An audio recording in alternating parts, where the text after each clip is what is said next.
startup. Eat soy chap.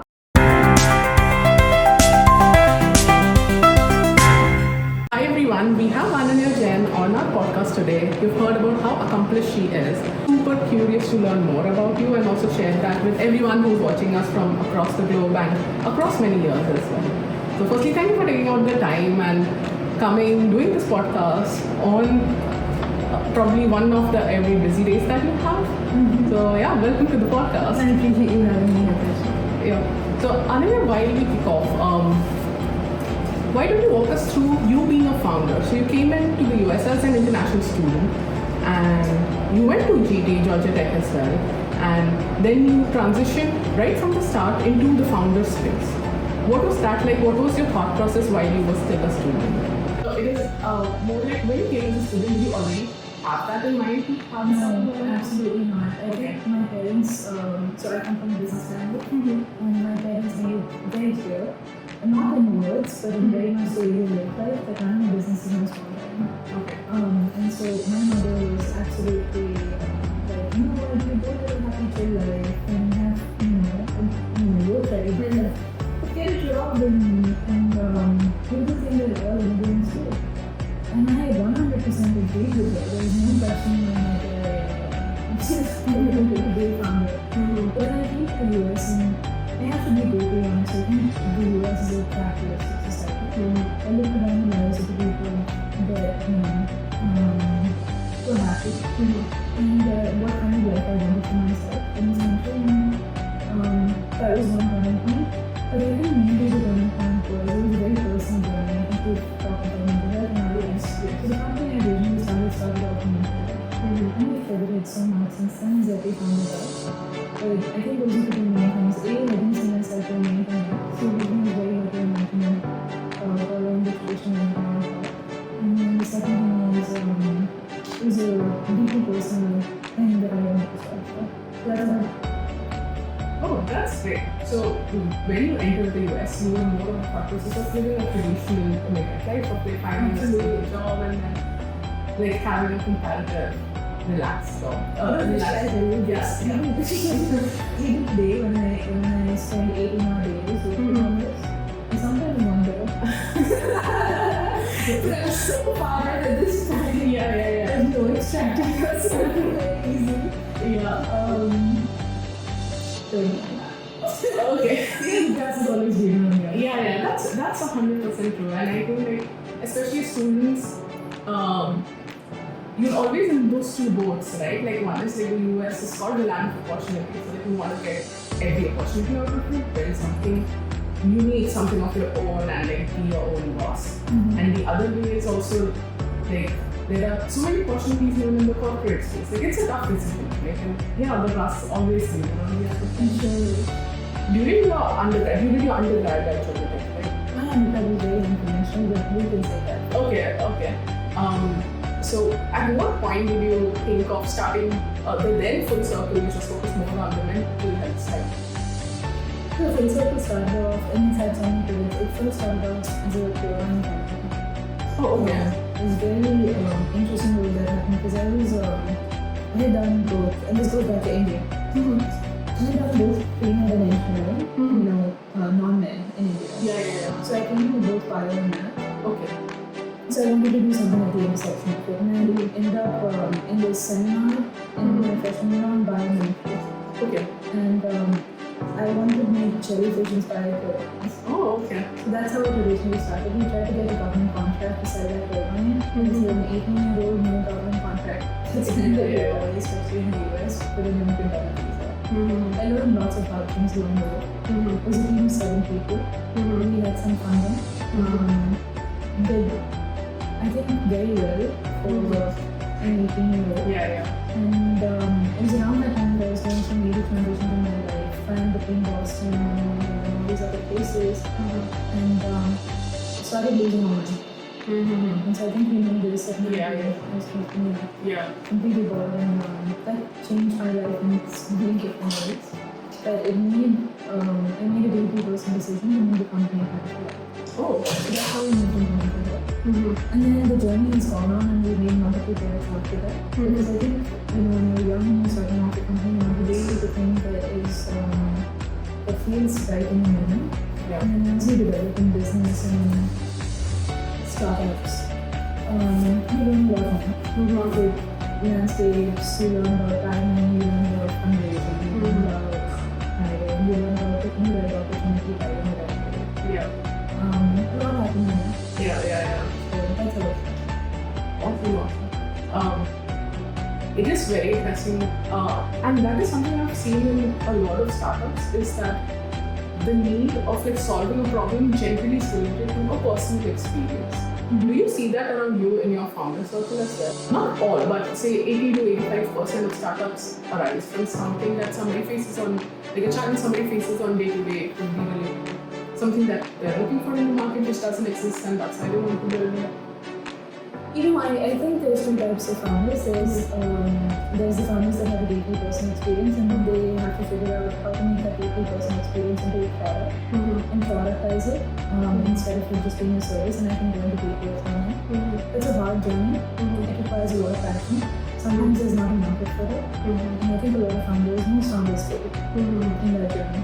There's another type of founder, which is the MBA founder, which I have no problem with, but they're just another feeling type of founder that scopes out a market opportunity, it doesn't come with passion. Okay. So they build startups very rigorously with a lot of systems and ops thinking, but what they lack is passion, and sometimes what they lack is maybe grit. Because, and it's not their fault. I think when you come from an elite MBA school, you're used to thinking that everything in life will come as it's come to you. And those folks usually don't do well because startups are being punched in the face 50 times a day. So that's the second phenotype. There's multiple phenotypes of founders. I don't think there's one consistent trend. What I will say among founders who are successful versus those that are not. And those that started off at GP, and I have known many founders at GP, most of them have quit. Most of them have shut down their companies. I think there's one person I know, Sean Henry, the CEO of Store, who's continued to grow. There are not many other founders from GP that have continued to grow. I can think of a couple of others. Some of them got happily hired with some great outcomes, not some great outcomes. And there's a couple of others, and I think a lot of people conflate fundraising with startup success. And so I've certainly heard of founders from tech who raised a huge amount, but I think somewhere along the line maybe gave up and other things. And I think an important part of something in life is if you start something, then you see it through. If you commit to something, then you see it through. So those are the founders that end up being successful. Yes, you can make multiple pivots along the way, but if you put your mind to something, then you better stick with it.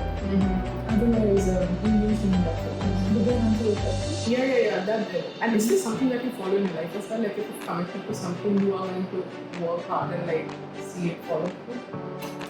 I think I've been given no choice.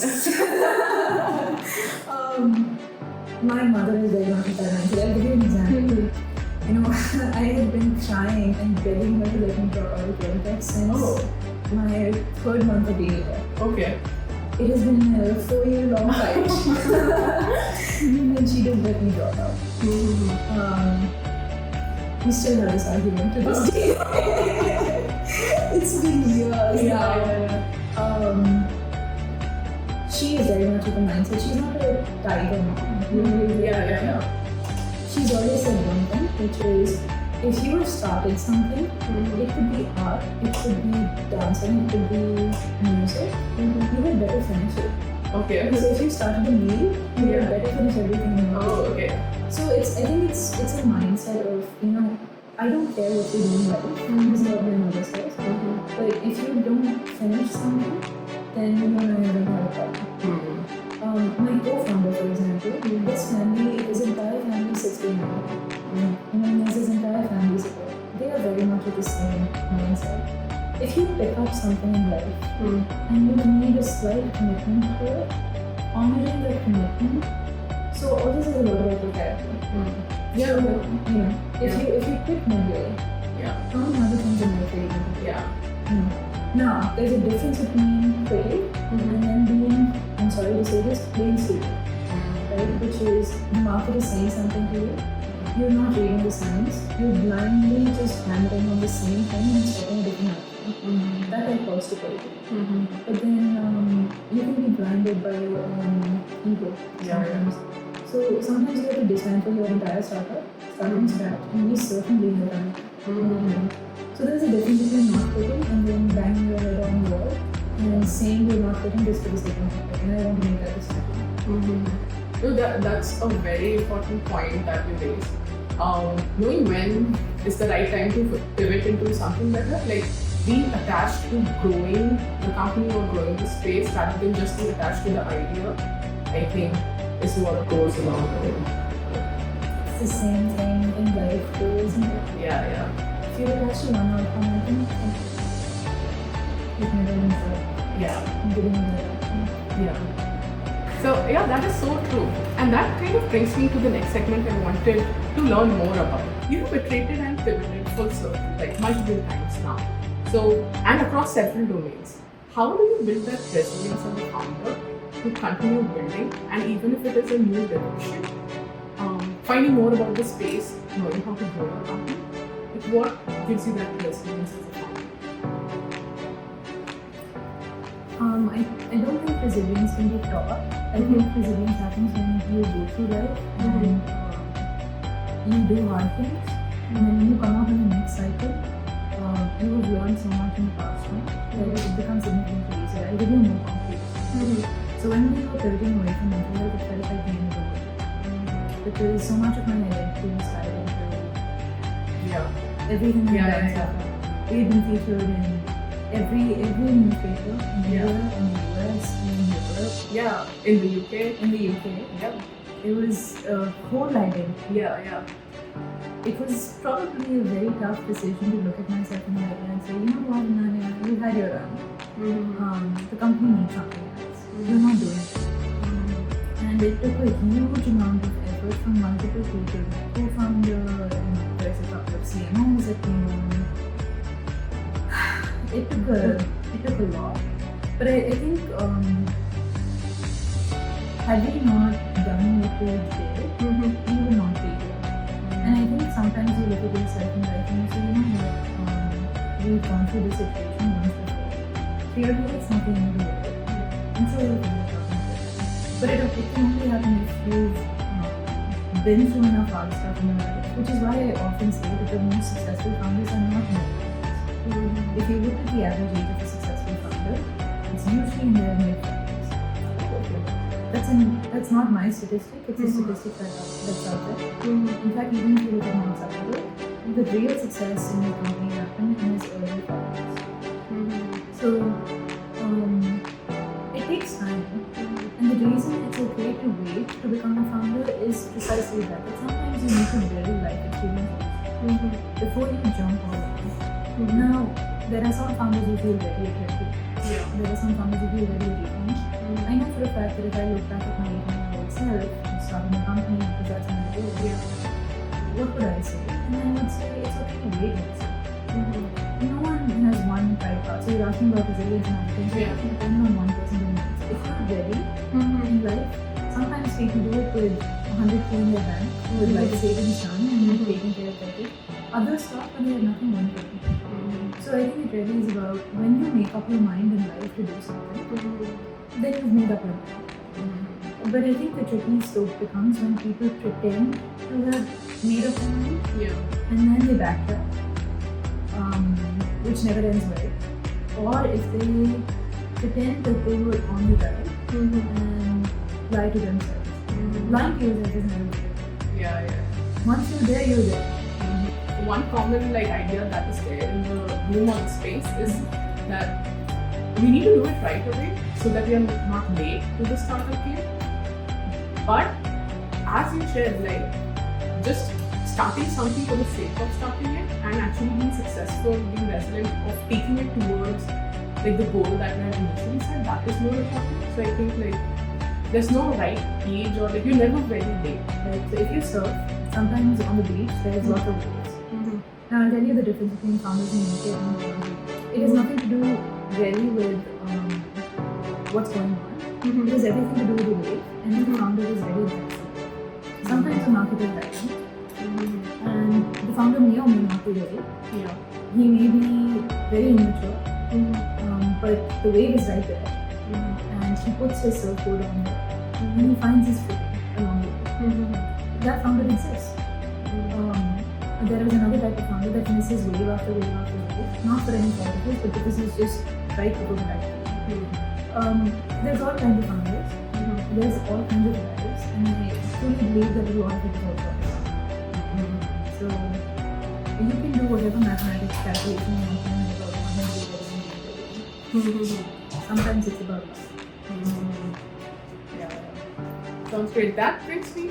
Can you share with everybody more about FullCircle's current focus around consumer experience and how AI agent workflows are powering it, and where do you see consumer experience plus the AI agentic world intersect, help each other, use each other?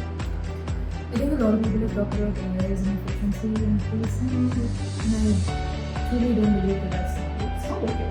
So historically speaking, if you look at all kinds of technologies, and I'm going into philosophy now and history, but if you look at most step waves, the biggest thing is not an efficiency increase, the biggest thing is a rise in consumer demand and consumer business. So the first thing that happens when a new technology comes in is the rise in expectations of consumers of what life should look like. When those expectations rise, companies are forced to build new products, build new experiences for consumers in a different way. And you are seeing this happening in real time. Yes. And if we talk about AI, a lot of founders focus on the efficiency side and other things, and of course there might be about product. But I think mostly what it is enabling is this huge demand that's coming in from the consumer side, which is now being met by the supply side, which is founders and builders and AI technologists who are now rising to meet that wave. So the wave is not about efficiency, the wave is mostly about the rise in expectations given the new technology. And that's what I see happening. Do you think the rise in expectation, are we reaching a high point, or we might soon reach a plateau when the demand remains the same, or do you still see it to be growing or maybe even falling? I think it depends on different economies. So for example, in the US and Silicon Valley, I very much see that there's already been multiple small waves that have come and plateaued and gone. You've noticed this in Silicon Valley. Now, for example, if I go to Utah, so I just came from a customer on-site in Utah. Okay. A lot of them are still not implemented yet. Oh, okay. They probably not even heard about it. Oh, okay. There are, and I'm not talking about the customer itself, but I'm talking about the others.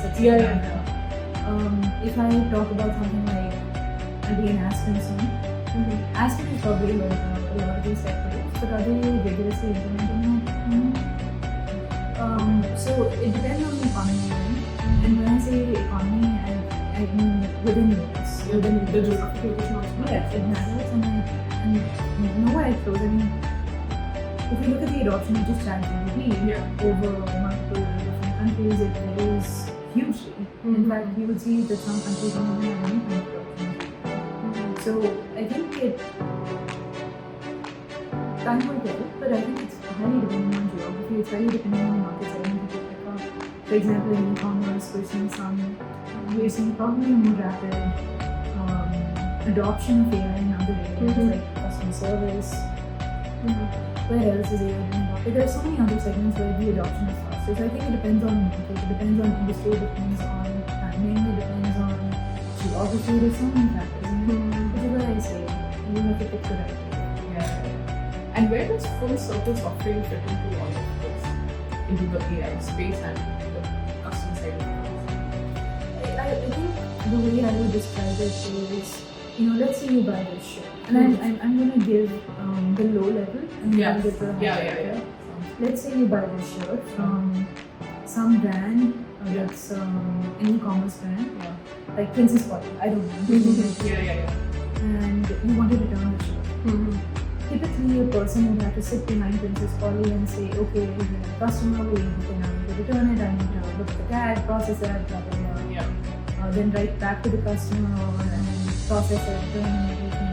That's what FullCircle comes in for. 80% of that can be done by us, for 20% of the cost. So we help companies increase their profit margin without spending. So most of them thinking we go to large private companies.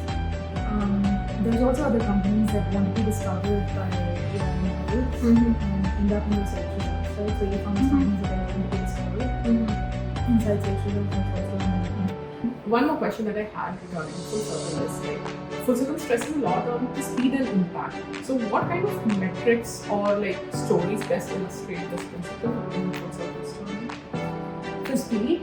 Yeah. I think the mission of the company I told you is stay the Yes. same, right? Yes. Mental health was very much the mission of the company, Yeah. and I really wanted that to stay the mission of the company. So it's always been about making people's lives easier. Now this sounds very lofty, but how that translates to action in the company is when you design a product, my designer comes and says, let's put XYZ, and he's learning that I will come and take maybe 80% out.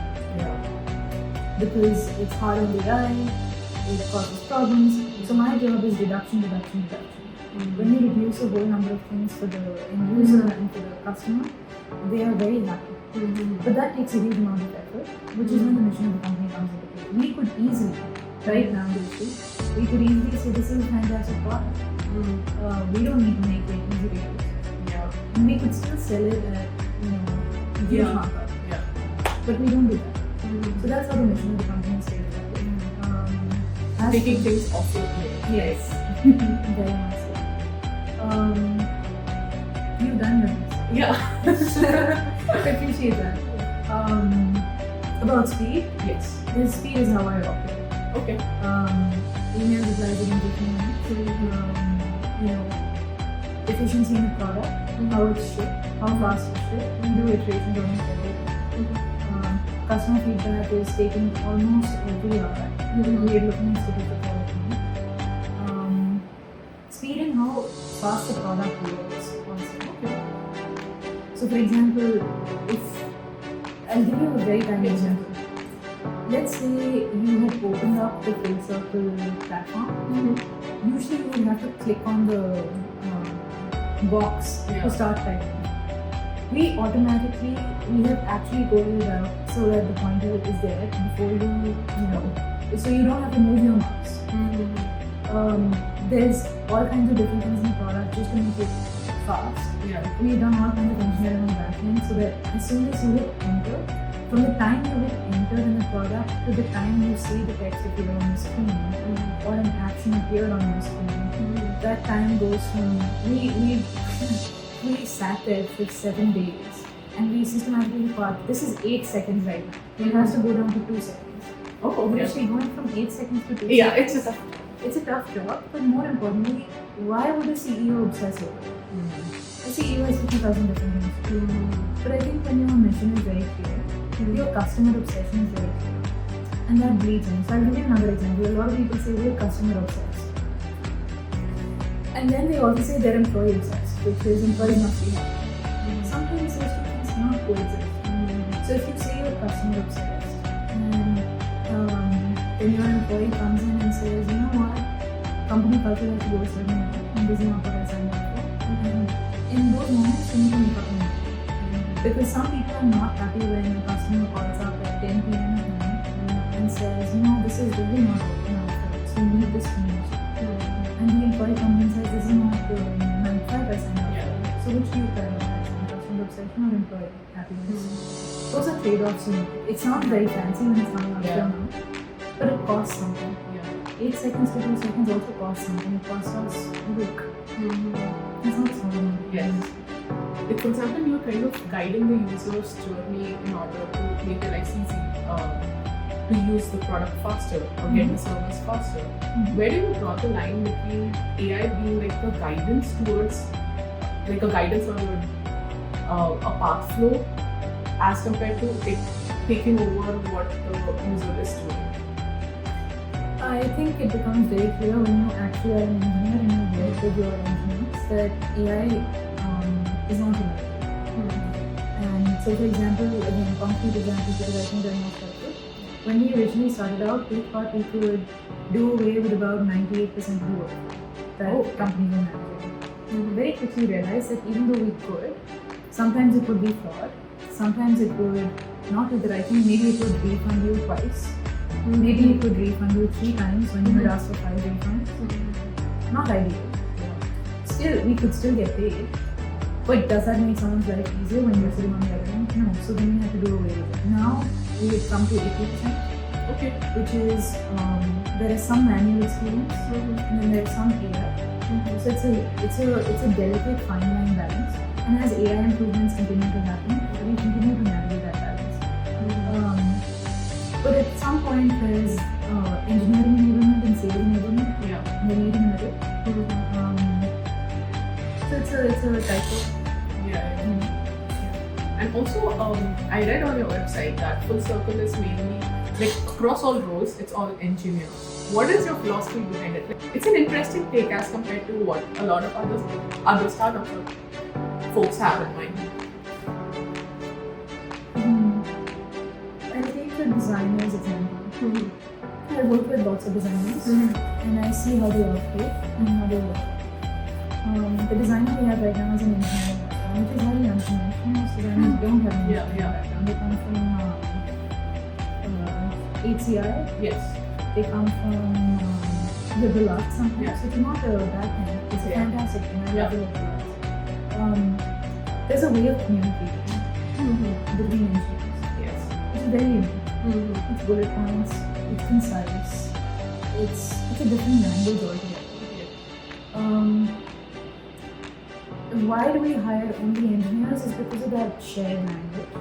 The reason is because we move so quickly that if we are training someone to speak in that language, it becomes very hard. And this is what I say about trade-offs.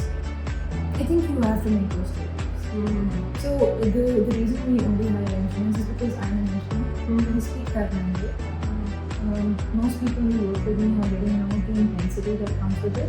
Engineers are also put through a very brutal time in college. It trains you a certain way. And that's not to say that lawyers and other folks are not put through very brutal training. It's just about company culture. The company culture has become so much around engineers that I think it's hard. So once you've already been down the path, you have a certain number of employees and you have to make those. So that is pretty interesting. I do get, like, engineers are doing everything across the board right now, like even different professions. And like it's jokingly also said quite a bit in India as well that engineering is the time you actually discover what you want to do. I think it puts you through so much that you get the habit of doing a lot of hard work, and then you find a good space where you could utilize that hard work and you can actually apply it to a variety of different fields. So yeah, I think engineers do have that grit. What is your vision for FullCircle as well as the future of AI in the consumer experience? I think the right question to probably ask is maybe, and I would ask this question myself, what is going to stay the same if AI doesn't exist? And what is going to stay the same after AI? Because companies are built on underlying human psychology. So you asked about AI and FullCircle, right? We didn't build the company based on AI. We built the company on very core human psychology levels. No one has ever said, I'll tell you Amazon letters, for example. No one has ever said, looking at a piece of clothing or an item on Amazon, I wish this was more expensive. Yeah, true. No one has ever looked at an item on Amazon and said, I wish this didn't arrive on Sunday, I wish it arrived on Monday. Yeah. Amazon was not built on the .com bubble. It was built on core human psychology principles that have stayed consistent. Because if it was built on the .com bubble, it would have crashed with the .com bubble. And of course, the stock price crashed after the .com bubble, but Amazon stock has done well after too. And if you read Jeff Bezos' letters, shareholder letters, you will notice how he was already prepared for the .com crash. He had predicted it. He knew exactly what was coming. He knew he had structured the company in core human psychology principles. I think shareholder letters are a very interesting thing for any person who's trying to become a founder today, especially his ones, because he came from, if you know about Bezos, he came from Wall Street. Wall Street prepares you a certain way, just like engineering prepares you a certain way. a lot of respect for Wall Street and a lot of respect for how they write letters, letters, and especially a lot of respect for Bezos and Ford. What is it that AI will enable, which I can use human psychology for even better to capitalize on this moment? Speed is certainly one. Personalization. No one ever said, I wish this was less personal. Yes, true.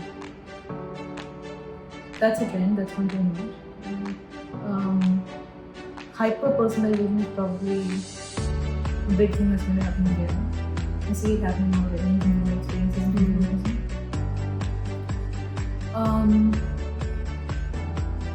I think those are core human psychology. And it's not about hyper. I know I said hyper personalization because that's the macro trend. The core trend behind that is the need to feel seen. Okay. I feel seen. I feel like someone understands my preferences. That's the human psychology, right? So you go and you look at the market, you look at how people are responding to the market, but then you look at core human psychology principles. What is it that this person really wants? It is also an interesting take on. There are different perspectives when you look at AI from a founder's angle, an engineer's angle, somebody who's a researcher working on improving the models.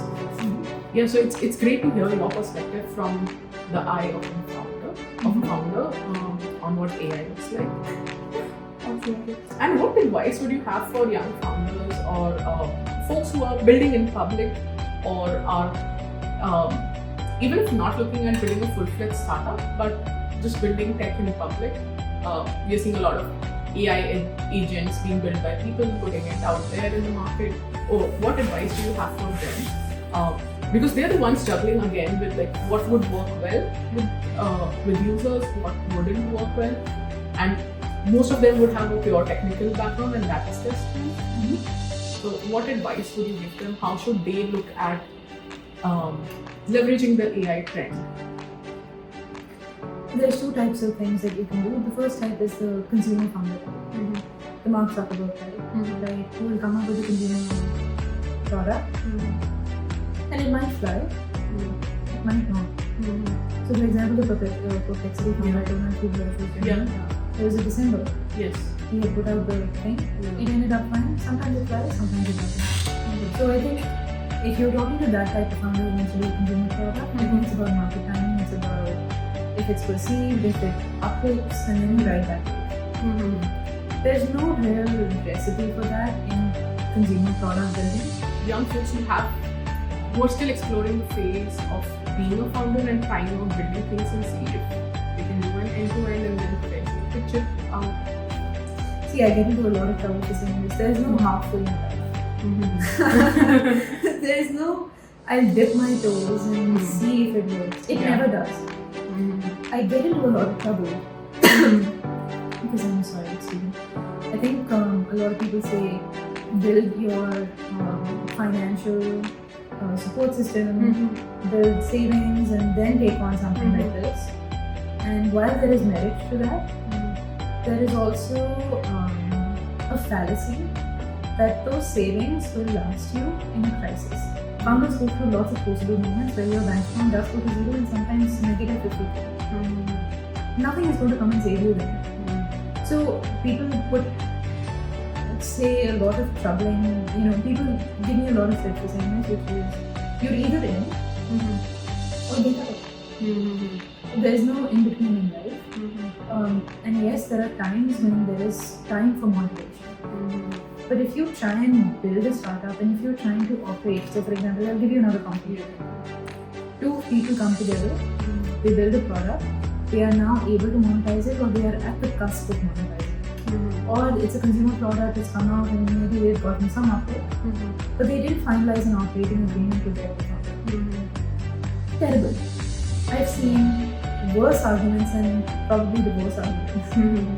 It's this is why I say if you go into life without intention and you dilly-dally around Gambit and you don't settle into a space where you know where you want to live, you only cause problems in not just your life but in your co-founders' life and everyone else around you, your parents' life.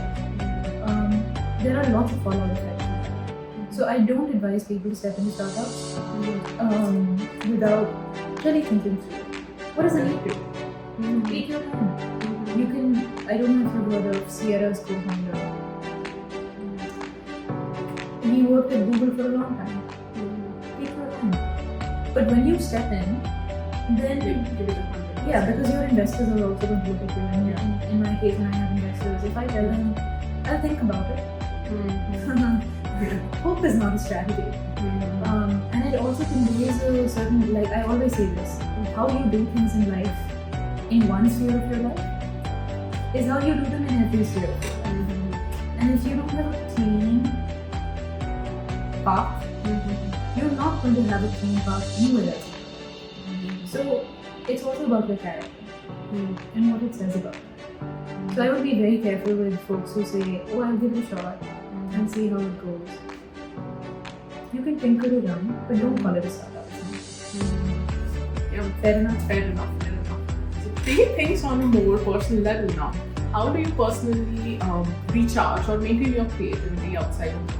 Like you have to take a lot of decisions every day and you need to solve problems with a creative act while following everything that's going around in the industry. There has to be some way in which you recharge, get your creative flow back again. How do you do that? There's a couple of things that are very core to me. So I have to swim 3 times a week. I try and do that without fail. I eat really healthy. I think what you put inside your body, you end up getting. I think a lot of founders say, oh, it's ramen, money. That I made very clear early on. Once I had lost my hair, I just realized life has changed. So if you, in Ferrari, you will not put normal regular deal. Just like that, why would you put it in your body? So that helps me recharge.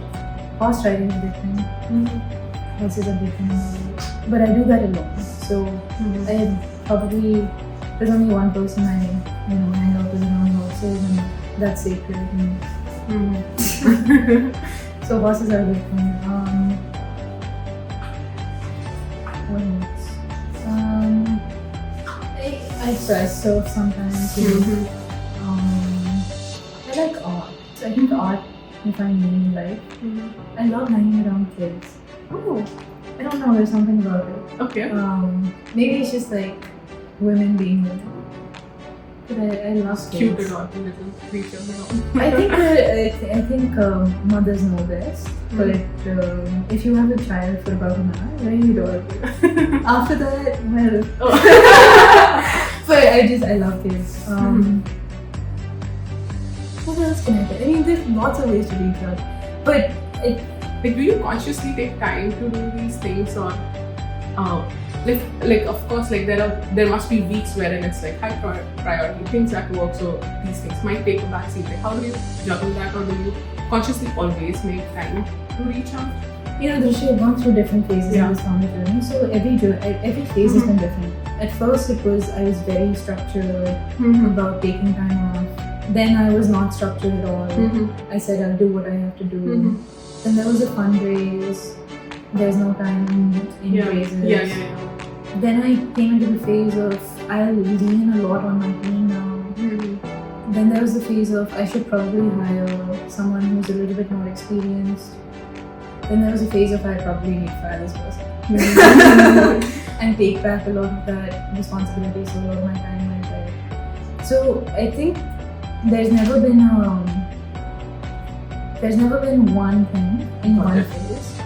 In the phase I am right now, I am taking it very easy on the outside. So my co-founder, for example, a lot of the ops are managed right now, the day-to-day. And I'm shifting my focus into thinking, what do we need to do to exponentially run full speed ahead?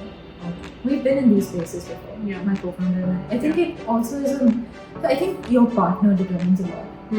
Especially if you have a team of like 2.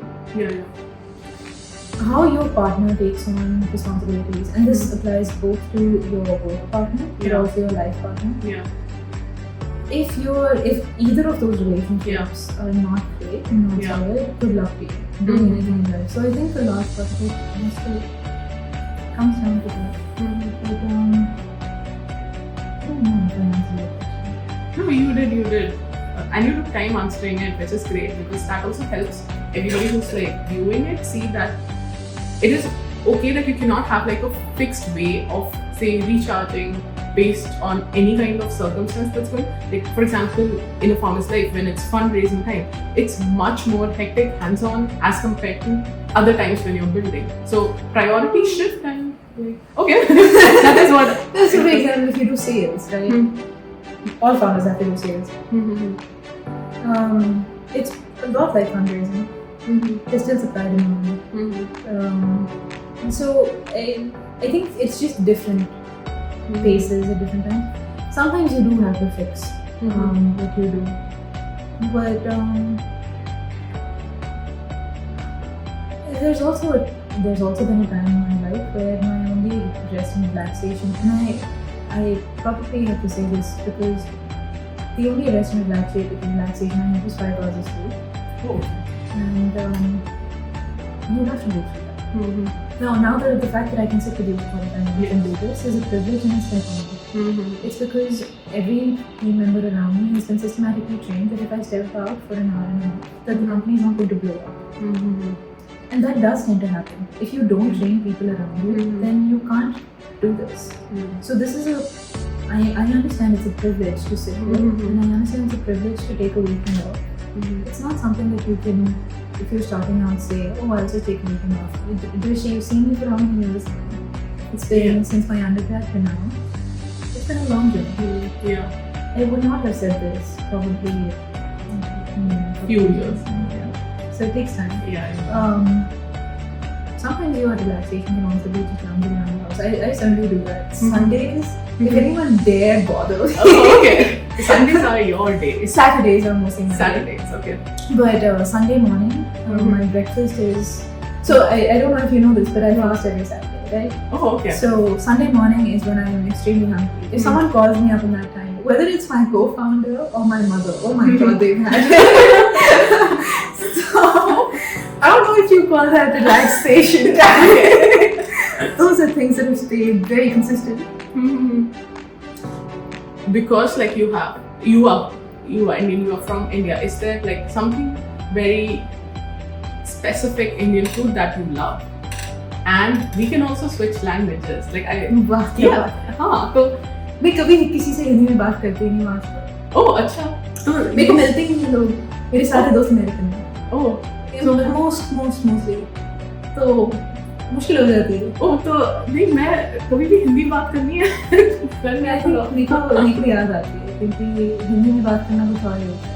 हाँ पर Indian खाना हाँ या Sundays को breakfast में फिर Indian खाना खाते हो या यूजुअली मेरा एक फिक्स्ड बेगल है। अच्छा ओह वो हो चुका है अब फिक्स। अच्छा उसी से मेरा दिन शुरू होता है। Other times there's Milo उनकी फिल्टर कॉफी ओके and क्या है उसका नाम पता है? चिली टोमेटो हाँ jalebis. Oh, jalebi. Okay. Soy chop. Even though my mother would absolutely be like, soy chop? Yeah. How dare you? We sent you the healthy diet. Now that you're reminding me of food, मेरे को भूख लग गई दृष्टि। ये गलत कहा है तुमने। I thought ये podcast था, ये नहीं कि मतलब मेरे को भूखा रखकर वापस भेज दिया। नहीं खा लेंगे जो खा। मेरे को तो लग रहा है खाना खाने ही जाना पड़ेगा। Yeah, I love Indian food, but then also I love Japanese food. Oh, okay. Japanese food is very clean, simple, brothy. Oh, okay. Okay. So one additional like revelation, I think, because I had not read this about you anywhere online, so I wanted to touch upon this. You're a big foodie. That's what. Like a good way. I don't know. People are foodie but not say passionate about food as much. But I think you're like both a foodie and passionate about food. So That's amazing that you are a foodie. While we're coming to an end to the podcast, any final things that that maybe we didn't cover in the podcast that you would want to share with folks who are looking at growing their journeys in the tech space in Silicon Valley or looking at coming to the US? Any advice to those folks? I am a terrible person for giving advice. I think you've already noticed this. I say all controversial shit. I don't think I'm the best at giving advice. I think I'm going to just get into more trouble if I give more advice. No, but don't start a startup. Eat soy chop. Okay. Hang out with good people. Be intentional with your life. Very important. Character is very important. How you do one thing is how you do everything. So do it well. I know what my mother would say, don't drop out of college. That one I'll leave to her. I have no advice. I think everyone has a different life. Yeah. Everyone goes through life very differently. I think it's very misguided for someone to sit in a position and say, oh, here's some advice. I have never heard anyone's advice. I've probably barely taken my own mother's advice. Who am I to give advice? But thank you so much for taking out the time and doing this podcast. I'm sure folks Thank learned you. a lot. Yeah, thanks. So yeah, see you all in the next one.